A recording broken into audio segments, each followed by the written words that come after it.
The April jobs report coming in weaker than expected this morning. Non-farm payrolls increased by 175,000 last month.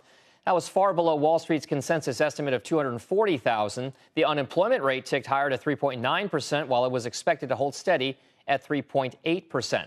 Joining us now to discuss the jobs picture and the impact it has on the economy is Marc Morial, the president and CEO of the National Urban League. He's also the former mayor of New Orleans. Marc, thank you very much for being here. Let's get let's get right to the economic picture, because this is one that some folks will look at and say the economy is at a turning point and things are getting worse. Is that the way you view today's jobs report? It's always a mistake to look at jobs numbers in isolation. The important thing is to look at trends. So the unemployment rate has been below 4% for 27 straight months, the longest such period since the 1960s. And over the last several years, and your chart indicates this, there have been down months and up months. The important thing is, what does the trend line look like over a series of months? Wage gains have been outpacing inflation. And maybe we're in a sustainable period of growth, maybe not as strong as we like, but sustainable. So I think while this maybe didn't meet what the analysts forecast, many times we've seen over the last year or so, the analysts have missed. They predict an aggressive month and it's a little down. They predict a down month and it's more aggressive. So we need to understand these figures in context. And so the important thing is lower unemployment, which is consistent, continued growth, although it appears to be slowing.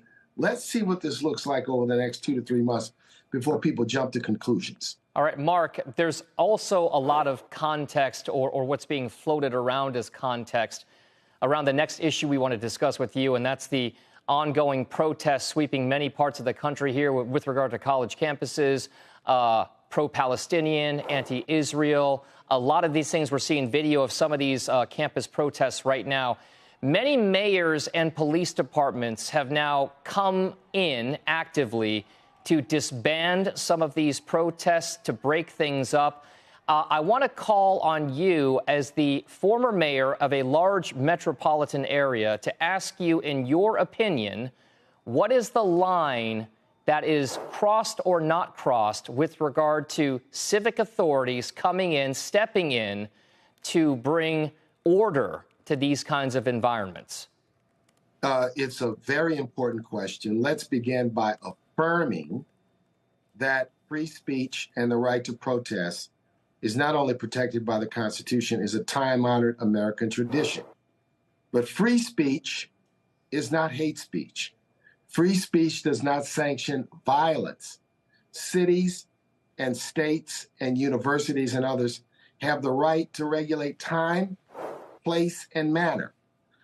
When a protest becomes about vandalism and restricting people's access to classes and to go about their way, then it has crossed the line.